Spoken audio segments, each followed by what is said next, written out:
Okay, so ngayon, kung makikita nyo, ayan, papunta na ako dito sa toilet nila na sharing na toilet. Pero pang ladies siya. So, ayan, pambabae lang siya na CR. So, may view dito. Ayan, may pa-view sila dito sa baba na paganyan. Tapos, inspired siya sa Saudi talaga yung pader, mataas. So, meron siyang paganyan.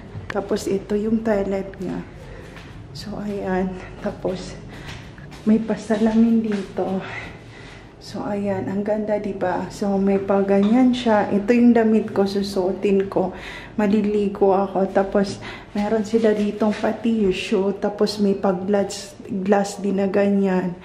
So, dapat dala nyo yung baka biglang magsara, hindi kayo makalabas kasi sliding din siya na glass na ganyan. So, eto siya. Ito yung loob ng toilet nila na sharing. Ayan, sobrang ganda. Oh. So, ayan. Tapos, ang ganda ng flooring niya. So, shower to. Shower to na room. May heater siya.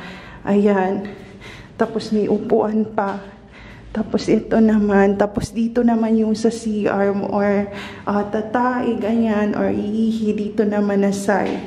So, ayan, ayan siya.